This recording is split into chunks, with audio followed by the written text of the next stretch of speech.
اچھا ابھی یہ اگلی حدیث ہے، اس میں فقہ کے کئی مسئلے ہیں، یہ میں آپ کو بتاتا چلو، بڑی قیمتی حدیث ہے کہ 2 حدیثیں ہیں اور امام بخاری رحمۃ اللہ، اچھا سوری یہ پچھلی حدیث میں نے پڑھی ہے، اس حدیث کا ہیڈنگ آف دا چیپٹر امام بخاری نے کیا لکھا ہے؟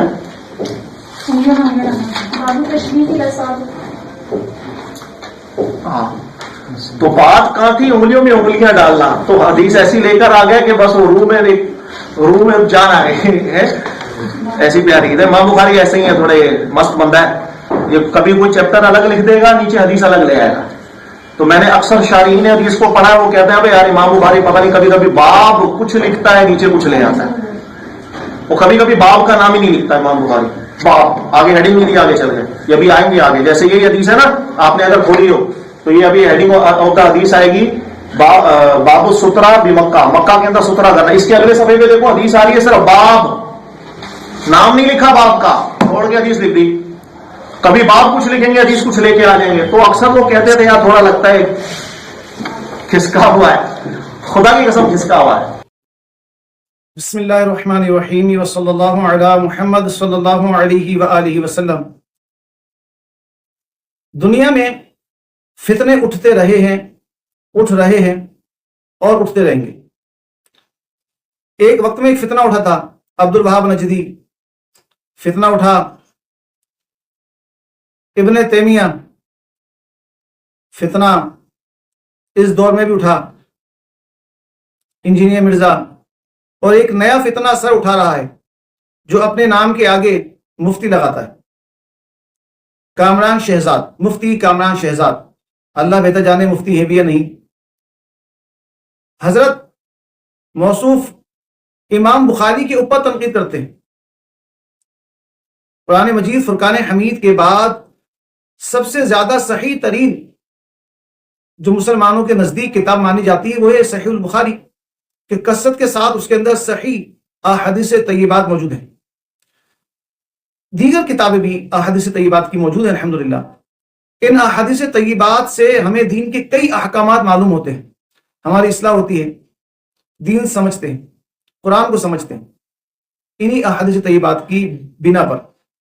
اور امام بخاری ایک ایسا نام ہے جس سے ہر مسلمان واقف ہے، اور یہ محدثین میں ایک بڑے امام ہیں جنہوں نے حدیث کی خدمت کی ہے، جو ہر ایک حدیث جب لکھتے تو غسل و وضو کرتے اور پھر وہ حدیث صحیح البخاری میں لکھا کرتے تھے۔ امت پہ بہت بڑا احسان ہے کہ آپ نے حدیث کی خدمت کی اور مسلمانوں تک حدیث سے پہنچانے کا کام سر انجام دیا۔ اللہ تبارک و تعالیٰ ان کی قبر پر کروڑوں رحمتیں اور برکتیں نازل فرمائے، ان کے صدقے ہماری مغفرت فرمائے اور ہمیں علم نافع عطا فرمائے، آمین۔ تو یہ کامران شہزاد جو اپنے آپ کو مفتی کہہ رہا ہے، یہ اس دور کا ایک نیا فتنہ ہے جو انجینئر مرزا کی طرح ہے۔ کہتا ہے کہ امام بخاری وہ ایسا ہی بندہ تھا، مست بندہ تھا، باب کچھ لکھتا، چیپٹر کچھ لکھتا اور حدیث اس کے نیچے کچھ اور لے آتا۔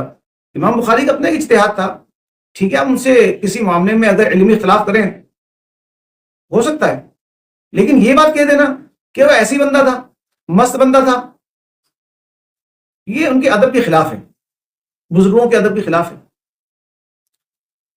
اور پھر آگے کیا بیان ہوا آپ نے سنا، کہتا ہے کہ شارحین کہتے ہیں امام بخاری کے بارے میں کہ کھسکا بندہ تھا، اور خود کہتا ہے کہ خدا کی قسم کھسکا ہوا تھا۔ اب بتائیں، اللہ کی قسم کھا کے ایک شخص کہہ رہا ہے امام بخاری کے بارے میں کہ وہ کھسکا ہوا ہے، نعوذ باللہ، نعوذ باللہ، استغفر اللہ۔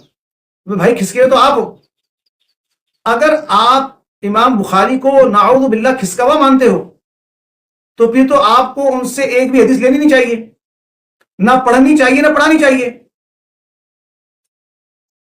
تو لہذا آپ کے نزدیک اگر امام بخاری علیہ الرحمہ کھسکے ہوئے ہیں تو پھر تو ان کی بیان کردہ حدیثوں کا اعتبار ہی نہیں ہونا چاہیے۔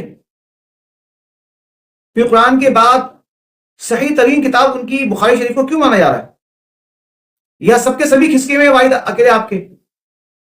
امام بخاری جیسی شخصیت اتنی محنت، اتنی خدمت حدیث کی انہوں نے کی، امت مسلمہ پر ایک احسان کیا انہوں نے، اور ان کے بارے میں ایسے الفاظ کہ امام بخاری کھسکا ہوا ہے، اور ہاتھ کا اشارہ بھی، یعنی کہ نعوذ باللہ پاگل ہیں، دماغی توازن درست نہیں ہے، ایسا بیان۔ بھائی کس منہ سے آپ اپنے آپ کو مفتی کہہ رہے ہیں؟ یہ اپنے نام کے آگے مفتی لکھ رہے ہیں۔ مفتی تو مفتی ہو ہی نہیں سکتا، وہ شخص مفتی ہو ہی نہیں سکتا جب تک کہ بخاری شریف کی حدیثیں پڑھ کر اس سے مسائل اخذ نہ کرے۔ اور اگر آپ اپنے آپ کو عالم سمجھتے ہیں اور مفتی سمجھتے ہیں یا محقق سمجھتے ہیں، اور امام بخاری کو نعوذ باللہ کھسکا ہوا مانتے ہیں، اور اللہ کی قسم کھا کے آپ کہہ رہے ہیں کہ وہ کھسکے میں، تو جناب پھر تو آپ نہ محقق ہو سکتے ہیں، نہ عالم ہو سکتے ہیں، نہ مفتی ہو سکتے ہیں، کیونکہ آپ تو ان کی حدیثوں کا انکار کر رہے ہیں۔ اب آپ کہیں گے میں نے حدیثوں کا انکار کب کیا؟ تو بھائی ایسا شخص جو آپ کی نظر میں کھسکا ہوا ہو، اس سے آپ حدیثیں کس طرح لے سکتے ہیں؟ ایک حدیث بخاری شریف کی تو الگ، امام بخاری کی کسی بھی کتاب میں سے آپ کوئی حدیث نہیں لے سکتے، کوئی واقعہ ایسا نہیں لے سکتے کہ جس پہ آپ بھروسہ اعتماد کر سکیں۔ مجھے تو حیرت ہو رہی ہے کہ امام بخاری کے متعلق ایسی گفتگو کر کے آپ اپنے آپ کو مفتی کہلوا کیسے لیتے ہیں، اور لوگوں کو آگے بھی حدیثیں پڑھاتے کیسے ہیں؟ اپنی اکیڈمی میں لوگوں کو عالم آپ بنا کیسے رہے، درس نظامی کرا کیسے رہے؟ یہ میری سمجھ سے بالا تر ہے بات۔ اللہ تبارک و تعالیٰ آپ جیسے